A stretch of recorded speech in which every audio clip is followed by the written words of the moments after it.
কষ্টের কথা কই এডি বয়সে কাকা আমি মানুষের হাতে পাও ধরেও বাসের মধ্যে উঠে পাও ধরে বিক্রি হয় একজন আজকে একটা তোমার মাঝে খালি একটা মুরগি চাইছি দেখতে কেন মারছে একটা উন্ডলে একটা সারে মতো বাপ নাই আছে ওই একটা মা।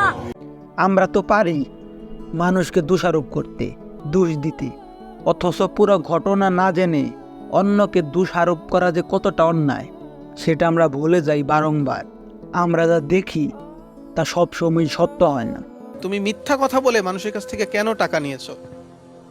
স্যার সত্যি কথা বললে কতকে সুপার মানে লাথি মেরে কুচি মেরে স্যার। আমরাই তো সত্যটাকে মূল্য দিই না, মিথ্যাটাকে বিশ্বাস করি।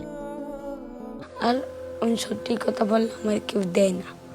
আমি আমাকে তো নেই তুললে মূল্যেই এতেই পরিবারটা চলাই। জুয়াও খেলি না ভাই, আর মাদকাসটাও আসক্তও না ভাই। আমি আমার যদি কোনো একটা খাইতে পারি ভাই, এর একটা কোনো পুত করে দেন ভাই। হ্যাঁ, দোয়া করি এই অভাব দারিদ্রতা যেন তোকে ছুতেও না পারে। এগিয়ে যা তুই। এটা গ্রিন টি, এটা গ্রিন টি। এই পাতা আমাদের মহিলারা তুলবে। হ্যাঁ, এই এটা পাতাতে স্কুলে তুলবে না, আমার ওয়াই 8 ঘন্টা কাজ করে 178 টাকা পাবে। 8 ঘন্টা কাজ করার পরে 23 কেজি তোলার পরে 178 টাকা পায়। জি, আর 23 কেজি কম হলে 1 কেজি প্রতি 60 টাকা মাইনাস। মানে 23 কেজি কম হলে 60 টাকা হয় না। জি, এইভাবে আপনাদের জীবন চলতেছে। কষ্ট হয় স্যার, ভালো মন্দ মন চায়।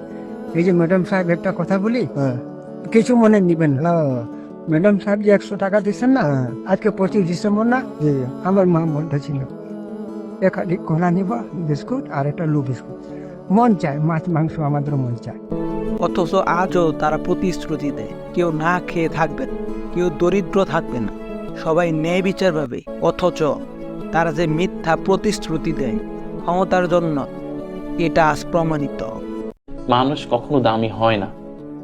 মানুষ বাদে একটা চড়ুই পাখিও দামি। মানুষ কখনো দামি হয় না। পৃথিবীতে কেউ কখনো কারোর দায়িত্ব নিতে চায় না, এক মুঠো ভাত দিতে চায় না। সেখানে মানুষ লাখ লাখ টাকার একটা মেকাও পাখি কিনে এনে খাঁচায় পুষতেছে। জামায়াতে ইসলামী যে ক্ষমতার জন্য ইসলামকে ব্যবহার করে, তারা যে এদেশে ইসলামকে প্রতিষ্ঠিত করবে না সেটা আজ তারা নিজ মুখেই জানিয়ে দিল। শরিয়ার যে একটা ব্যাপার আছে সেটি কি এখানে মূল পয়েন্ট হিসেবে থাকবে না অন্যান্য কোনো পয়েন্ট থাকবে? আপনারা আমাদের নির্বাচনী ম্যানিফেস্টোতে সব পেয়ে যাবেন, আমাদের পলিসি পেপারে সব পেয়ে যাবেন। এটা বিস্তারিত বিষয়, এখানে এটা মানে সবিস্তারে বলা সম্ভব নয়। পেয়ে যাবেন, একটু ধৈর্য ধরেন। সবাই যখন ক্ষমতার জন্য ন্যায় বিচার ইনসাফটাকে বলে যাচ্ছে, তখন আমাদের উচিত ছিল ক্ষমতাটাকে প্রাধান্য না দিয়ে আগে ইনসাফ এবং ন্যায় বিচার প্রতিষ্ঠা করা। আমি আমার ছেলেও যদি মরতো আমি এতটা কষ্ট পাইতাম না। আমার 2 ছেলেও যদি এক ছেলেও মারা যেত আমি এত কষ্ট পাইতাম না। যে মানে তার শত্রুর সাথে ইনসাফ করতে চাইছিল, এরকম মানুষকে কি আসলে গুলি করা যায়? আমার নিয়ে যাইতেন আল্লাহ, আমি অপদার্থ চলে যাইতাম। আরে ভাই রে ভাই, বাঁচায় রাখছেন আল্লাহ, আপনি বাঁচায় রাখছেন ভাইকে। আমি জানি না বাংলাদেশে আর কতদিন পরে এরকম একজন ওসমান হাদি আসবে যে আমার কেউ না, কিন্তু তার জন্য আমার বুক ভেঙে যাইতেছে, আমার চোখ দিয়ে পানি পড়তেছে। এই দেশে ভালো মানুষ বেশি দিন বাঁচে না কেন? এই নোংরা রাজনীতি বন্ধ হবে কবে?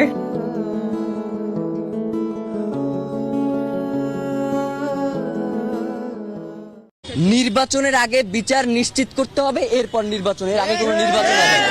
আসলে ক্ষমতার মসনদে যারা বসে আছে তারাই যদি হয় হত্যাকারী, তাহলে ন্যায় বিচার দাবি করাটা বোকামি। কিন্তু বর্তমানে কিছু আলেমদের ব্যাংক হিস্টোরি ঘেটে দেখা যায় তা নিজেরাই সুদের মাধ্যমে ব্যাংকে লেনদেন করে।